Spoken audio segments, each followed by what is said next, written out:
Boa noite, família. Vocês estão bem? Que alegria estar com vocês. Estar em casa é muito bom. Para falar sobre o que precisa acontecer até que Ele venha. E eu vim falar que a gente vai sentir dor até que Ele venha. Eita! Mas antes da gente falar sobre isso, eu não sei se eu já conheço a todos, mas meu nome é Jonatas, eu sou casado com a Jéssica, a mulher mais linda do mundo. Levanta a mão aí, Jéssica, para todo mundo ver. Quem está online não vai poder ver assim, mas é a mulher mais linda do mundo. E se você tinha curiosidade de saber quem é a mulher mais linda do mundo, em vez de colocar no Google, você procura lá Jéssica Leone. É a mulher mais linda do mundo. E nós temos 3 lindos filhos, a Maria, a Lívia e o Israel. E o Israel, inclusive, tem uma história muito legal, porque nós descobrimos a gravidez do Israel lá em Israel, há exatamente 1 ano atrás.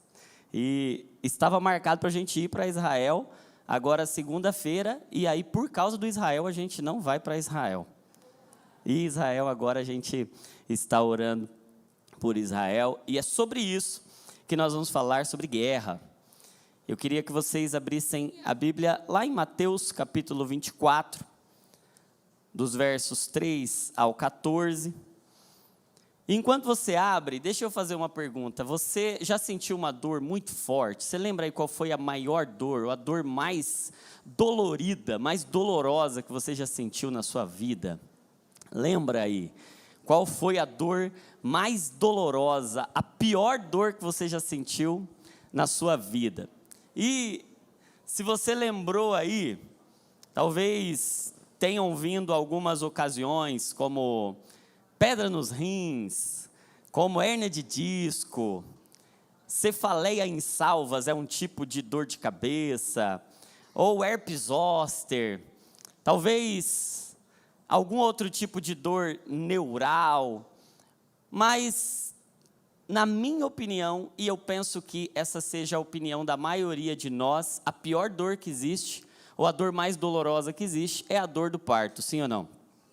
As irmãs hão de concordar comigo, sobretudo aquelas que já passaram por essa dor, e os irmãos, talvez a experiência mais parecida com a dor de parto que possam ter é uma gripe, né? A coisa mais parecida com a dor do parto de uma mulher é um homem com gripe, né? Aquela dor no corpo é terrível, gente, terrível. As mulheres também não sabem o que é isso, então se compadeçam de nós.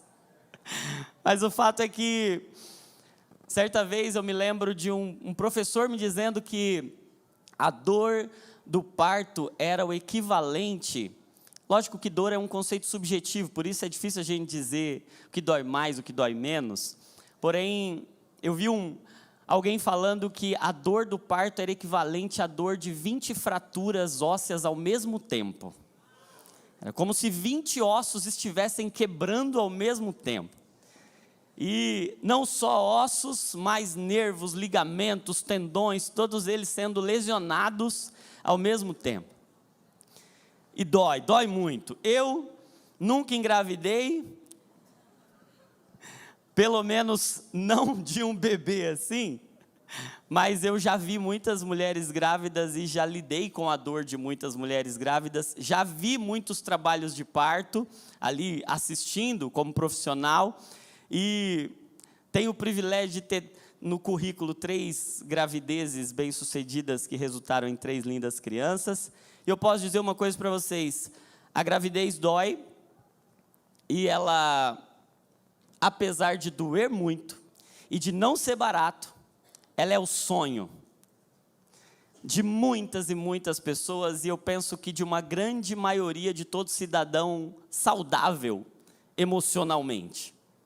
Quer engravidar, tem o sonho de engravidar, mesmo sabendo que dói, e dói muito, e já é garantido, vai sentir dor. Por mais que hoje a gente possa falar de um parto cesariano, que tem um tipo de dor diferente, mas o fato é que o parto natural, sobretudo, ele já tem uma garantia, vai doer muito. E o texto de Mateus capítulo 24, vocês acharam? Sim, Mateus 24, a partir do verso 3, e nós estamos falando do que precisa acontecer até que Cristo venha. Até que Ele venha, vão acontecer alguns sinais. Algumas coisas vão acontecer até que Ele venha. E Jesus foi questionado, foi perguntado. Mateus 24, a partir do verso 3, diz assim: Jesus estava sentado no Monte das Oliveiras, quando os discípulos se aproximaram dele e, em particular, lhe pediram: diga-nos, quando essas coisas vão acontecer e que sinal, e aí pensa na palavra sinal, e que sinal haverá da sua vinda e do fim dos tempos? E Jesus respondeu: tenham cuidado para que ninguém os engane, porque muitos virão em meu nome dizendo eu sou Cristo, e enganarão a muitos. E vocês ouvirão falar de guerras e rumores de guerras. Guerras e rumores de guerras. Fiquem atentos e não se assustem, porque é necessário que isso aconteça, mas ainda não é o fim. Porque nação se levantará contra nação, e reino contra reino, haverá fomes e terremotos em vários lugares, porém todas essas coisas são o princípio das dores. Vocês serão entregues para serem maltratados, e eles os matarão. Vocês serão odiados por todas as nações por causa do meu nome. Nesse tempo, muitos hão de se escandalizar, trair e odiar uns aos outros. Muitos falsos profetas se levantarão e enganarão a muitos. E por se multiplicar a maldade, o amor se esfriará de muitos ou de quase todos. Aquele, porém, que ficar firme até o fim, esse será salvo. Verso 14, e será pregado este evangelho do reino por todo o mundo, para testemunho a todas as nações. Então virá o fim. Jesus está sendo perguntado sobre um sinal que aponte, que sinalize sobre a proximidade e a garantia. Que sinais nós podemos observar, nós podemos ver? E é interessante que quando eles perguntam isso para Jesus, talvez a imagem que eles esperavam, o sinal que eles esperavam, talvez fosse alguma coisa muito positiva, fosse algo bom. Olha, esse é um prenúncio, é assim que as coisas vão acontecendo positivamente até que tudo fique muito bom. Mas Jesus usa uma analogia que, apesar de muito boa, como um nascimento, ela é encharcada de sentimentos e sinais que são desagradáveis e desconfortáveis. E essa analogia, ela tem o seu ápice ali quando Jesus diz, vão acontecer guerras, rumores de guerras, vão acontecer fomes, terremotos, coisas ruins, desconfortáveis, dolorosas, mas ainda não vai ser o fim. Isso é só o princípio das dores. E a expressão para princípio das dores, a palavra no original ali, Odin, é dor de um trabalho de parto. Então Jesus está comparando a sua vinda a um trabalho de parto. E se você já viveu ou viu um trabalho de parto, você sabe que ele é caracterizado, quando chega ali naquele período do trabalho de parto, ele tem um princípio das dores, que a gente chama de pródromo, ou de contrações de treinamento, em que começam a acontecer algumas dores, algumas contrações, e o que você sabe a partir dali? Você sabe que aquelas dores vão aumentar, elas vão se intensificar cada vez mais, e elas vão ficar cada vez mais próximas umas das outras. elas vão aumentando em frequência, o espaço entre cada uma delas vai ficando cada vez menor.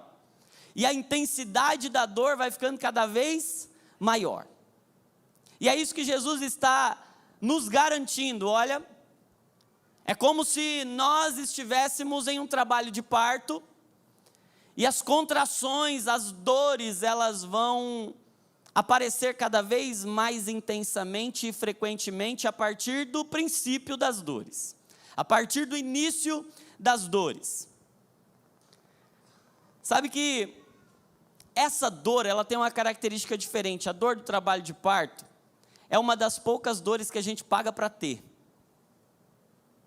Sabe que para fazer uma fertilização in vitro, por exemplo, o custo médio é em torno de R$20.000. E todas as clínicas de fertilização in vitro, elas têm muitos e muitos pacientes e clientes.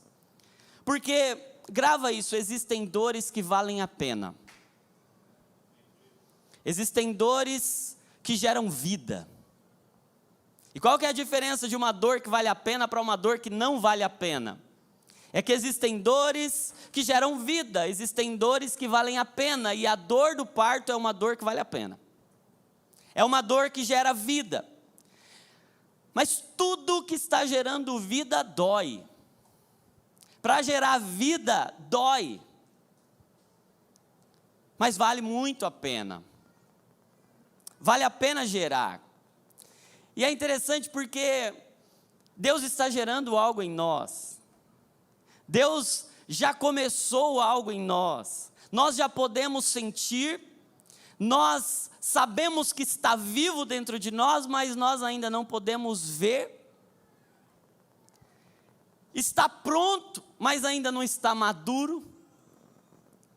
Precisa de um tempo, porque o pré-maturo, ele tem mais dificuldade de sobreviver, e o pós-maturo, ele não sobrevive.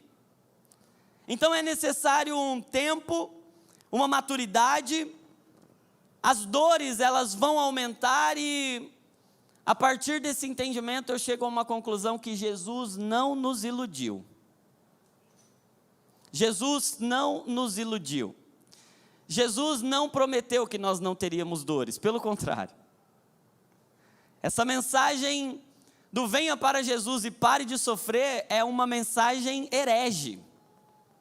É uma mensagem que não condiz com o evangelho da cruz, que não condiz com a promessa de um Jesus que veio, que morreu por nós, que ressuscitou e que prometeu que vai voltar, e que para voltar, ele disse, até que eu venha, dores se tornarão presentes e cada vez mais presentes. A vida não foi feita para o útero, e nós não fomos feitos para este mundo. Este mundo funciona como um útero da eternidade. Nós teremos apertos, nós teremos aflições, nós teremos tribulações, e essas tribulações vão aumentar. E essa mensagem poderia nos deixar desiludidos e talvez desencorajados a seguir a Cristo, se não fosse uma promessa. Se não fosse uma promessa de que Ele não nos deixaria sozinhos e Ele voltaria. Essa realidade não é o fim. Essa realidade não é a realidade última. E eu entendi uma coisa, e se você estiver anotando, você pode anotar essa frase e deixar ela gravada, talvez no seu celular, na porta do seu quarto, na porta da geladeira. Grava isso: o pior problema não é o sofrimento.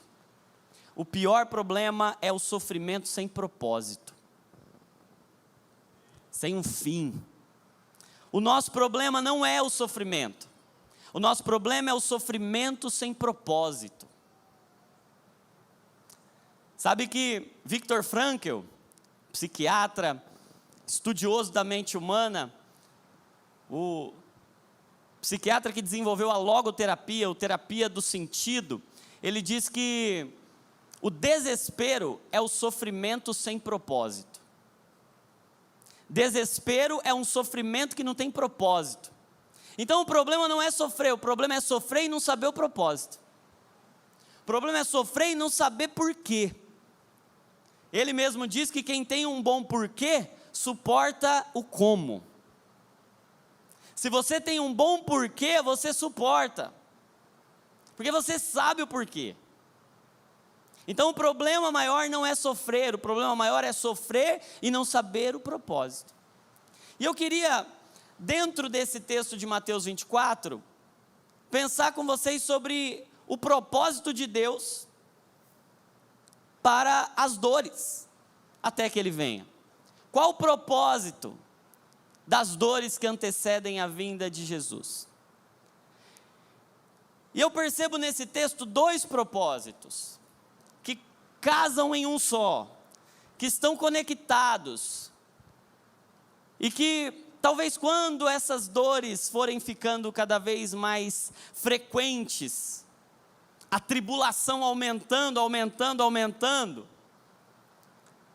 nós vamos lembrar desses dois propósitos aqui e nós não vamos nos desesperar. E hoje talvez essa mensagem seja uma mensagem para lidar com o nosso desespero em meio aos sofrimentos, em meio às dores, em meio às angústias. E como é que a gente encontra a esperança em meio ao desespero de um sofrimento que parece muito maior do que nós podemos suportar? Um primeiro propósito que eu encontro nesse texto de Mateus capítulo 24 é aperfeiçoar a igreja. O sofrimento, as dores, elas têm um propósito: aperfeiçoar a igreja. Sabe por quê? O método de Deus para aperfeiçoar alguém é o sofrimento. Você pode olhar e falar: imagina, Deus não trabalha com sofrimento, Deus é um Deus bom. Como um Deus bom pode usar o sofrimento como método? Mas sabe que há um texto que enche o meu coração de esperança. Hebreus capítulo 5, versos 8 e 9, diz assim: embora sendo filho, Jesus Cristo, Ele aprendeu a obedecer por meio daquilo que sofreu. E uma vez aperfeiçoado, tornou-se a fonte da salvação eterna para todos os que lhe obedecem. Jesus, gente, Jesus, o homem perfeito, o Filho de Deus, Deus encarnado, Ele aprendeu a obedecer por meio do sofrimento. O sofrimento é o método de Deus para nos aperfeiçoar. Um texto de Romanos capítulo 5, diz que a tribulação, e esse texto de Mateus 24, ele aponta para a tribulação, ele cita esse termo tribulação, e tribulação tem uma conotação no original o significado da palavra tribulação é prensa, prensar. E Romanos capítulo 5 vai dizer que a tribulação produz perseverança. E a perseverança, ela vai ou paciência, e essa paciência ou perseverança vai produzir em nós experiência. E a experiência vai produzir em nós esperança, e a esperança não nos confunde. Ele diz, e não somente isso, Romanos 5,3, se você estiver anotando, e não somente isso, mas também nos gloriamos na tribulação, na prensa, no útero, que nos aperta. Nós nos gloriamos na tribulação, ou nas tribulações, sabendo que a tribulação produz perseverança. A dor produz aperfeiçoamento. A dor amadurece. E é essa perseverança ou essa paciência que produz experiência. E gente, se tem uma palavra que mexe comigo é a palavra experiência. Porque a autoridade nasce no útero da experiência. Nós temos autoridade para algo quando nós temos experiência com algo. Quem tem experiência com Deus tem autoridade. Quem viu, quem passou tempo com ele, pode agora falar dele, pode testemunhar dele. Mas olha que interessante, é como se a tribulação, a prensa, a dor, ela desencadeasse um processo. Tribulação é uma matéria-prima que vai produzir perseverança. A perseverança é uma matéria-prima que vai produzir em nós a experiência. E a experiência vai produzir em nós esperança. Gente, sabe que não se trata de não ter circunstâncias difíceis. O Evangelho não é uma promessa de circunstâncias boas. O Evangelho é uma promessa de que em meio às circunstâncias ruins nós temos esperança que não morre. Nós temos uma viva esperança, mas sabe qual é o caminho até a esperança? Tribulação, perseverança, experiência, para aí você poder desenvolver esperança. Nós não oramos por esperança e ela vem. A esperança é resultado de um processo, e esse processo começa com a prensa, com a tribulação, com a dor. E sabe o que eu entendi? Que Deus não vai nos poupar de nada que nos faça mais parecidos com Jesus. Ele nos ama demais para nos poupar de algo que nos faz mais parecidos com Jesus. Como eu não poupo, e eu sou um pai meramente humano, cheio de falhas, eu não poupo os meus filhos das vacinas, das injeções, de procedimentos dolorosos que eles precisem passar, porque eu não vou poupá-los de nada que os faça bem. Deus não nos poupará de nenhuma dor que nos faça mais parecidos com Jesus. E sabe que isso vai ser mais doloroso do que a gente pensa. Isso vai ser mais angustiante do que a gente imagina. Vai nos surpreender em todos os aspectos. O Evangelho é surpreendente, inclusive naquilo que a gente imagina que está preparado para suportar. Colossenses capítulo 1, verso 14, Paulo diz assim: agora me alegro nos meus sofrimentos. Gente, o Evangelho dá nó na nossa cabeça. Eu me alegro nos meus sofrimentos por vocês e completo no meu corpo, ou com o meu corpo, o que resta das aflições de Cristo em benefício do seu corpo, que é a igreja. Paulo está dizendo assim: eu me alegro, porque com o meu sofrimento no corpo eu estou completando os sofrimentos de Cristo, em favor do seu corpo, que é a igreja. E por que eu vejo no texto de Mateus 24, Jesus falando que a dor vai aperfeiçoar a igreja? Porque ele diz que o amor de muitos vai se esfriar e apenas os que vão permanecer são aqueles que perseverarem até o fim. Aqueles que foram não apenas lapidados, mas enraizados. Eles foram forjados, trabalhados, eles não são cristãos imaturos que não sabem o que estão fazendo. Eles tiveram um processo de refinamento passado pelo fogo, para poder perseverar, para poder permanecer. Então, a dor vai aperfeiçoar a igreja, e isso é compatível com o que Paulo diz, Paulo escrevendo aos Efésios no capítulo 5, ele diz que Cristo vai apresentar a si mesmo uma igreja gloriosa, uma igreja madura, sem ruga, sem mácula, sem mancha, nem coisa parecida, uma igreja que foi forjada, que foi lapidada, que foi filtrada, que foi amada. É uma igreja que sabe o que é padecer. É uma igreja que desenvolveu esperança por meio das tribulações. E Jesus cita tribulações com as quais nós estamos, por vezes, acostumados. Ele fala de guerras, rumores de guerras. Ele fala de fomes. E essas fomes, elas podem ser em diversos aspectos da nossa vida. Ele vai falar de terremotos, ele vai falar de catástrofes, de tragédias. Mas sabe que ele não está dando uma lista exaustiva. Ele está falando de todo tipo de aflição e sofrimento, e esses sofrimentos e aflições, como em um trabalho de parto, eles vão ficando cada vez maiores, cada vez mais intensos. E Jesus está nos desiludindo. Sabe que se desiludir é uma coisa boa? Porque coisa ruim é se iludir. Quando você está iludido, aí você está sendo enganado. Agora, quando você é desiludido, está acontecendo uma coisa boa. Porque você está saindo de uma ilusão, para poder entrar na realidade. Então, para entrar na realidade, você precisa se desiludir.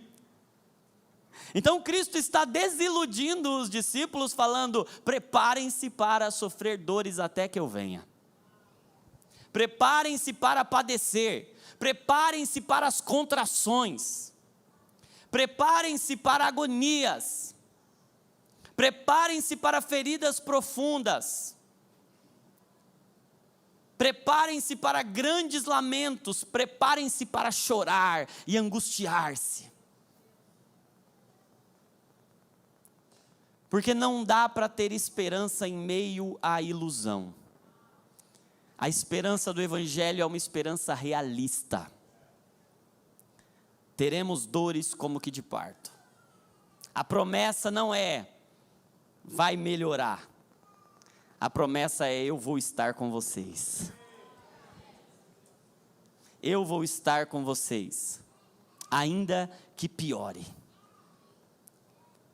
E tem uma segunda proposta nesse texto. A primeira é aperfeiçoar a igreja. A segunda proposta de Cristo, e não apenas proposta, mas propósito de Deus em meio à dor que antecede a sua vinda, se o primeiro é aperfeiçoar a igreja, o segundo propósito é evangelizar o mundo. Porque Jesus diz no verso 14, que este evangelho, em meio a esse contexto, esse evangelho será pregado em todo o mundo, como testemunho, em todas as nações, então virá o fim. Então, se o primeiro propósito é dentro da igreja, o segundo propósito é fora.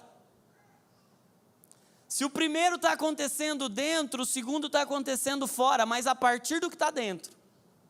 A partir dessa angústia, deste sofrimento, o sofrimento vai ser uma parte importante do evangelismo do mundo. Sabe por quê, gente?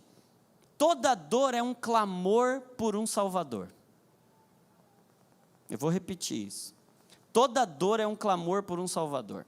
Diante da dor, a gente está sempre pedindo ajuda, socorro, me salva. Dá até para a gente entender, né? O Salvador é aquele que nos salva da dor. Dizem que quem não vem pelo amor, vem pela dor, né? Conheço poucos que vieram por amor. Eu me atrevo a dizer que também não conheço nenhum. Porque ainda que seja, eu amo Jesus, eu percebo que eu o amo depois de sentir uma dor profunda e perceber que eu não sou o suficiente para lidar com a vida nem com a morte. E a dor me revela que eu preciso de um Salvador. A dor me sinaliza, a dor é um sinal, eu preciso de um Salvador, porque eu não sou bom o bastante, eu não consigo sozinho. Por isso que Jesus está falando sobre engano, sobre falsos messias, sobre salvadores. E o contexto de Mateus 24 é dizer: cuidado, para vocês não serem enganados, porque vocês vão ficar clamando por salvação. A dor vai dizer: eu preciso de ajuda em algum lugar, eu preciso de ajuda de alguém, eu preciso de um Messias.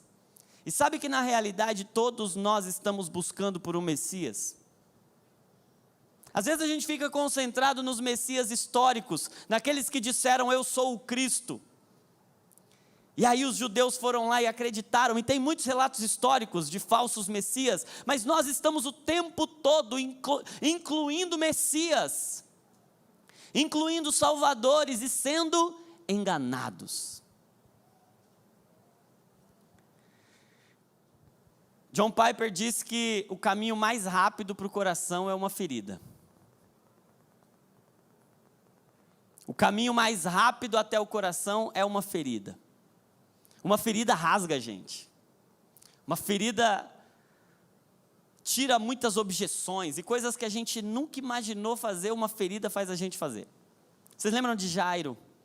Jairo, chefe da sinagoga, um judeuzão. Mas ele, diante de uma ferida na sua filha, diante da dor da sua filha, ele está disposto a abrir mão de tudo. E ele vai e fica esperando Jesus, e ele quer levar Jesus em casa, e passa por cima de qualquer coisa, porque ele tem uma ferida. Porque ele tem uma dor muito profunda. A dor tem a capacidade de fazer a gente se encolher em nós mesmos e dizer, por favor, me ajuda, eu faço o que tiver que fazer. Eu abro mão do que tiver que abrir. Eu entrego o que tiver que entregar. Gente, diante da iminência da morte, diante de uma dor profunda no corpo ou na alma, a gente vai em lugares que a gente nunca imaginou ir. Quantos que disseram, eu jamais vou a uma igreja na minha vida? E aí vem uma ferida, e aí vem uma dor, e aí vem uma angústia, e aí vem um problema no casamento, e aí vem um problema nos filhos, os pontos fracos que a gente tem. E a dor fará os nossos olhos procurarem um Messias. A dor sempre fará os nossos olhos procurarem um Salvador. Alguns de nós vamos escolher o dinheiro como Salvador. Outros de nós o estilo de vida. Porque se eu tiver um estilo de vida muito regradinho, talvez eu me salve. Bons hábitos. E olha que eu trabalho com isso, é importante. Mas eles podem entrar em um lugar de salvação na nossa vida. Outros, na sua rede de apoio, eu confio na minha rede de apoio. Outros na própria inteligência, no próprio entendimento, nos dons, nos talentos que possuem. Outros no conforto de uma vida sem apegos. Eu vou viver desapegado para não depender de ninguém, e aí eu posso fazer o meu próprio destino. Não vou nem casar, ter filhos, porque aí eu mesmo me salvo. Sem responsabilidades. Mas sabe o que eu descobri, gente? O sofrimento descredibiliza os ídolos. O sofrimento faz você ver que o dinheiro não serve para nada, que os seus dons e talentos não servem para nada, que o seu desapego não é suficiente. E o sofrimento faz a gente perceber que todos os ídolos, todos os falsos messias, eles são um engano.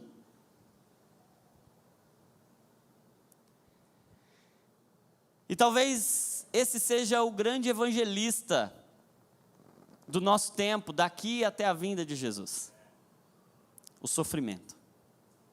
Por isso a igreja não pode ser simplista ao lidar com o sofrimento. Por isso a igreja não pode vender soluções fáceis. Por isso a igreja não pode encarar de forma superficial o problema do sofrimento. Porque o sofrimento vai revelar a necessidade de salvação. Diante da dor, diante da tribulação, o sofrimento vai diagnosticar muitos amores frágeis. E nós teremos a oportunidade de reposicionar o nosso coração. Este evangelho será pregado em todas as nações, como testemunho, então virá o fim. nós lidaremos com o sofrimento, por isso a igreja, no seu aperfeiçoamento, ela precisa estar madura e ter respostas para uma geração que vai lidar com muitos sofrimentos, e nós vamos lidar com muitos sofrimentos. Por isso, Deus está nos gerando sensibilidade para falar de dor e para falar com quem está doente, para falar com quem está doendo, em todos os aspectos. Talvez até a nossa visão do que é cura, ela precise ser aprofundada. Porque nós, por vezes, temos uma ideia de que cura é não ter um problema. Então, você tem um problema, você vem aqui, a gente ora e você resolve o seu problema. Isso é cura? Não. Cura não é Deus resolver um problema nosso. Cura é Deus nos transformar em uma solução. Cura não é o que Deus está fazendo por nós, mas o que Deus está fazendo em nós e através de nós, nos fazendo parecer com Jesus. Cura é ser como Jesus, Ele é a nossa cura. E o nosso Cristo tem feridas. E o nosso Cristo padeceu, tem marcas, tem ferimentos. Mas, se temos esses dois propósitos, eu queria propor agora um caminho de como a gente pode sofrer. Porque para mim o sofrimento será inevitável. A dor é inevitável. Jesus já nos deixou advertidos quanto a isso. Agora a resposta é como? Ou a pergunta é como? Como nós vamos sofrer?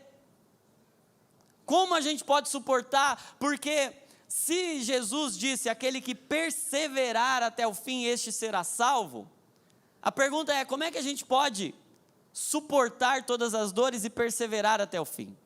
Como a gente pode resistir? E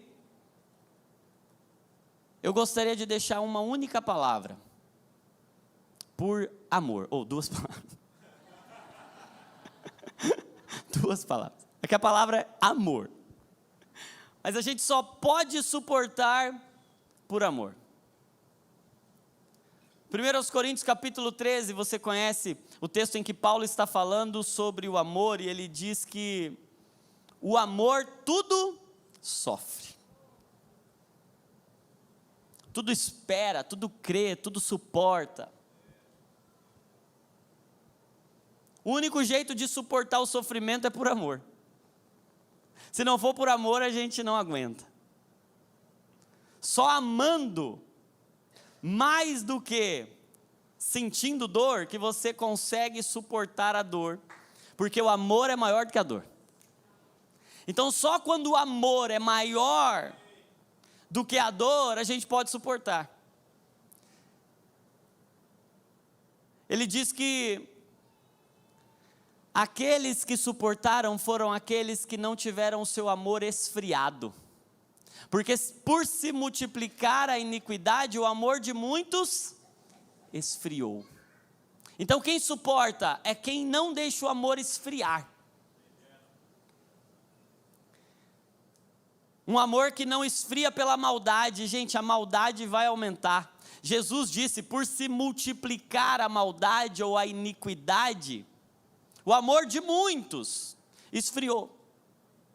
E o amor de quem esfriou não tem agora compatibilidade para lidar com a dor e com o sofrimento.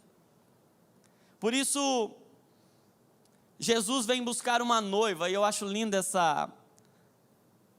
essa figura, essa ilustração do noivo e a noiva, e ela aponta já para um relacionamento que Deus está fazendo desde o jardim. E quando Deus dá uma mulher para Adão, Ele diz que a mulher tinha um propósito, é corresponder. Alguém que corresponda. O Senhor falou muito comigo sobre o nosso papel de igreja. Nosso papel não é perguntar, o nosso papel é responder, é corresponder. Porque se Cristo, o cabeça, me amou até a morte, como eu o correspondo, se não o amando até a morte? Se Cristo entregou tudo por mim, como eu não correspondo entregando tudo por Ele? Se Cristo preparou moradas para mim, como eu não correspondo preparando um lugar para Ele?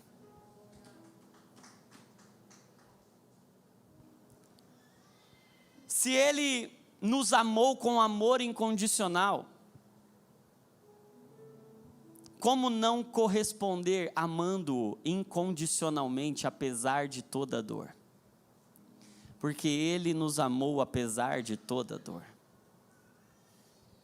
Jesus no Getsêmani, o lugar da prensa, é isso que significa Getsêmani, o lugar de ser prensado, tribulação.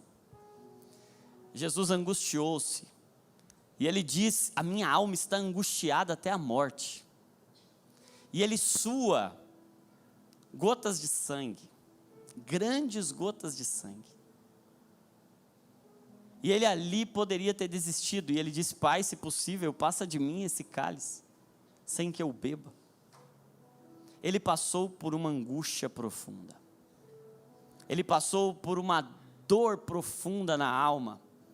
Depois disso Ele sofre toda a dor física, açoites, flagelos, cravos nas mãos e nos pés, uma coroa de espinhos, e toda sorte de sofrimentos e ofensas, abusos, rejeições, humilhações. Ele sofre tudo e vai até o fim. Paulo, escrevendo aos Filipenses, capítulo 2, ele diz assim: que haja em nós o mesmo sentimento que houve em Cristo Jesus. É assim que a gente pode suportar, porque Ele sofreu por mim, eu posso sofrer por Ele, porque eu posso corresponder. Eu não estou fazendo nada,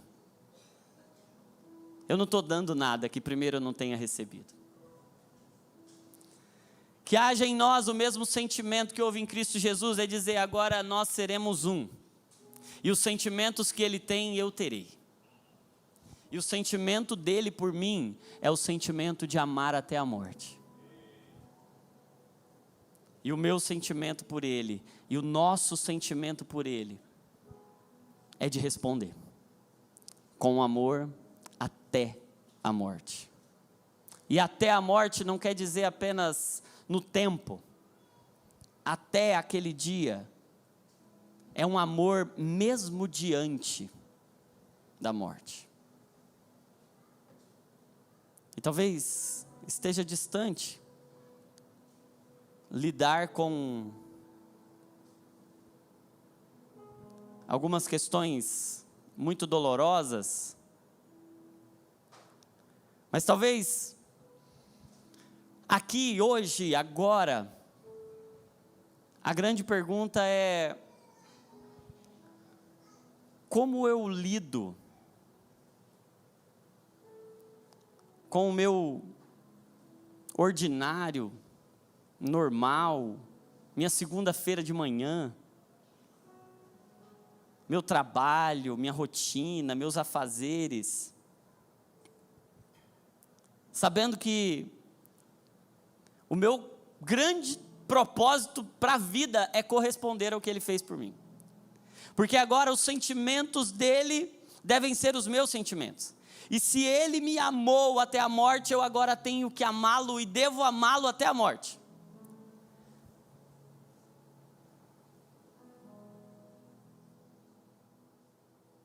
Paulo conclui, falando aos Filipenses, Que haja em vós, que haja em nós o mesmo sentimento que houve em Cristo Jesus, que mesmo sendo Deus, não teve por usurpação ser igual a Deus, antes ele esvaziou-se a si mesmo. Assumiu uma forma humana, foi obediente até a morte, morte de cruz. O sentimento de Cristo Jesus, que é o que deve haver em nós, é um sentimento de alguém que está disposto a ir até a morte. E o caminho para isso é entender, eu sei quem eu sou. Eu sei o que eu recebi. Por isso agora eu posso esvaziar. Porque só quem foi cheio pode esvaziar. Porque ele sabia quem ele era, filho de Deus, ele esvaziou-se a si mesmo, para amar outros filhos de Deus. Não tem como esvaziar sem encher. Não tem como responder em amor sem ser amado. A gente só aprende a amar amando. A igreja é o corpo de Cristo, que é um com Ele e que é a extensão dele. Unidade e extensão, e que faz as obras que Ele faz. E que sofre os sofrimentos que Ele sofre. Por isso Paulo diz, eu completo no meu corpo os sofrimentos que restam em favor da igreja. E sabe, gente, enquanto eu orava por esse nosso tempo aqui, uma palavra que o Senhor trazia ao meu coração é consolo. Porque Jesus não nos prometeu conforto, Ele nos prometeu consolo. Qual que é a diferença? É que o conforto, ele vai me dar bem-estar, ele vai me fazer me sentir bem. O consolo não. O consolo é aquela ilustração ou aquela figura que o próprio Jesus no Getsemane ora. E ele diz, Pai, se possível passa. Um sofrimento mental profundo, mas o que o texto faz questão de dizer? Que tinha um anjo que o fortalecia, que o consolava. E o Consolador, eu acho até interessante, né, que Deus podia ter deixado um anestesista, né? Anestesista tira a dor. Mas Jesus não prometeu, eu vou, mas vou deixar um anestesista. Ele diz, eu vou, mas eu vou deixar um consolador. Porque as dores serão necessárias. Porque as dores estão aperfeiçoando a igreja e evangelizando o mundo. Mas tem uma promessa. Quando Ele vier, não haverá mais dor. Não haverá mais choro. Não haverão lágrimas. Quando Ele vier, não haverão mais doenças. Não haverá morte. Quando Ele vier, a continuação do texto diz, porque Ele foi obediente até a morte, morte de cruz. Diante dEle, todo joelho se dobrará, toda língua confessará, que só Jesus Cristo é o Senhor. Para a glória de Deus, o nosso Pai. Por isso, o Senhor está se apresentando a nós com as suas feridas. E Tomé, como alguns de nós, chega para os discípulos e dizem, eu só vou crer se eu contemplar as feridas dele, as marcas. E Jesus mostra as marcas, e algo que me deixa chocado é que no corpo glorificado de Jesus tem cicatrizes. Porque pra gente, cicatriz é uma vergonha. ter feridas é uma vergonha. Mas o corpo perfeito, glorificado, é um corpo que tem marcas, que tem cicatrizes.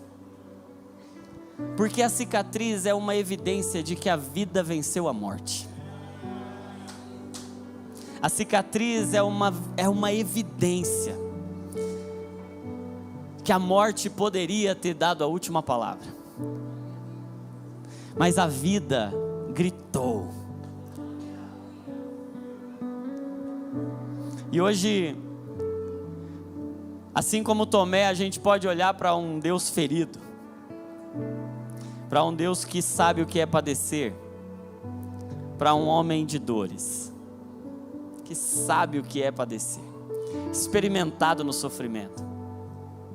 E eu não vim anunciar o evangelho dos falsos messias, o evangelho do engano, que diz: você não vai mais sofrer, venha para Jesus, dê seu dízimo e aí as coisas vão acontecer tudo maravilhosamente para você. Não vai ter guerra, não vai ter fome, não vai ter doença. Não, eu vim dizer que ainda que a figueira não floresça, ainda que não haja fruto na vide, ainda que não tenha mantimentos ou ovelha no curral, todavia eu me alegrarei e exultarei no Deus da minha salvação. Porque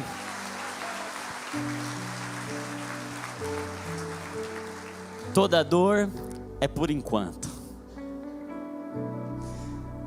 E a dor acaba quando Ele vier.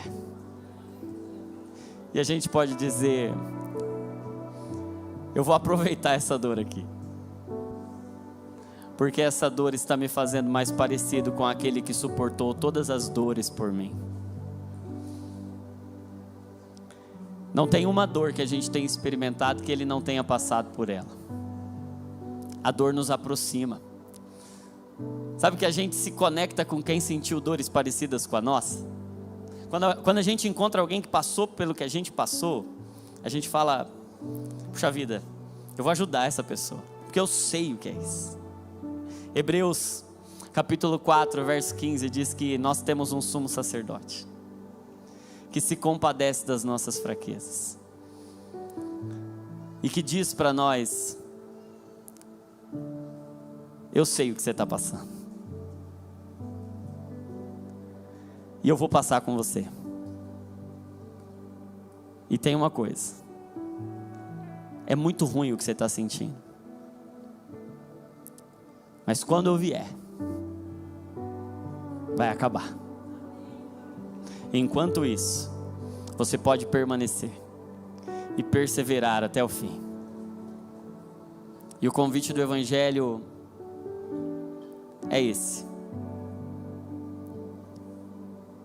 traga a sua dor, não deixe sua dor lá fora. Sabe quantas vezes eu já ouvi: deixa seus problemas lá fora. Como se Deus não se importasse com eles. O convite de Jesus é: traga todas as suas dores, traga tudo e ofereça tudo a mim, porque eu ofereci tudo a você. Eu não quero só o que é bom, eu quero tudo, porque eu não te dei só o que é bom, eu dei tudo.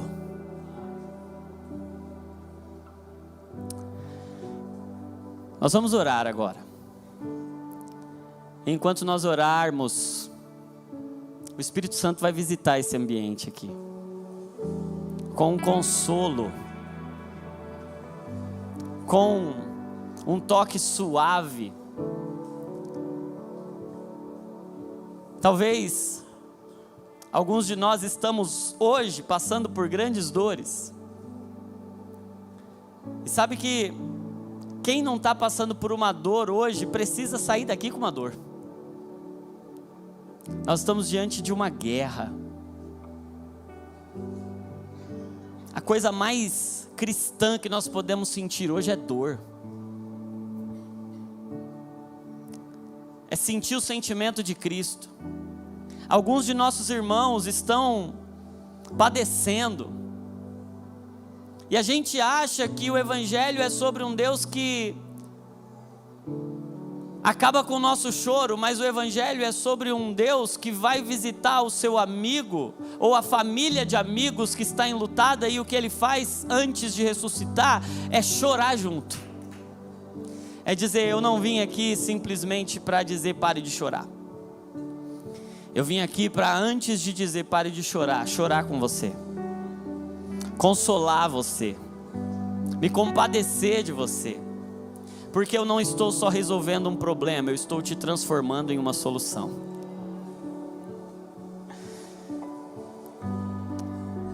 Eu quero orar com você, se você pudesse colocar de pé. Talvez, como a igreja se posiciona aguardando a vinda de Jesus, a igreja se posiciona como quem sabe que vai passar por grandes aflições,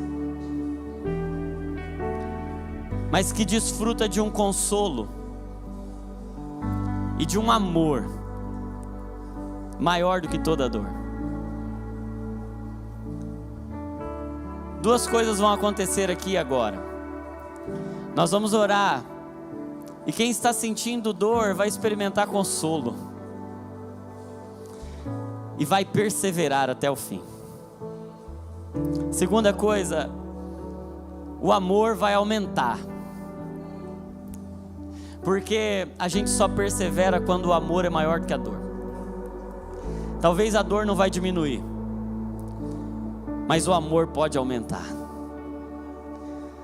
E o amor aumenta à medida que a gente é amado. Sabe, talvez alguns de nós estamos aqui decepcionados com Deus, porque a gente imaginou que a vida seria mais fácil, porque a gente crê. Mas Jesus está chamando os decepcionados à esperança, porque quem dá a última palavra não é a morte, quem dá a última palavra é a ressurreição. Alguns de nós vamos ressuscitar hoje aqui. O amor de alguns de nós vai ressuscitar hoje aqui. Algumas feridas muito profundas vão cicatrizar hoje, porque o Espírito Santo vai nos tocar, e um amor vai crescer dentro do nosso coração, porque Ele nos amou primeiro, e nosso trabalho é corresponder. Até onde vai o nosso amor por Ele? Até onde a gente é capaz de suportar? Até onde foi o amor dEle por nós? E até onde Ele suportou? A gente vai cantar, enquanto a gente canta, o Espírito Santo vai começar a mover as águas aqui neste lugar. E curas vão acontecer. E dores vão se exteriorizar. A gente não vai reprimir nada, a gente vai redimir tudo. A gente não vai esconder nenhuma dor. Aqui é o lugar onde a gente não esconde dores, aqui é o lugar onde a gente mostra. Talvez algumas feridas e algumas dores que você vem escondendo de tanta gente, agora é a hora delas aparecerem, porque o homem de dores está aqui para receber a sua dor e para te dar muito mais amor por Ele. Feche os seus olhos e deixe o consolo do Espírito Santo encher este lugar.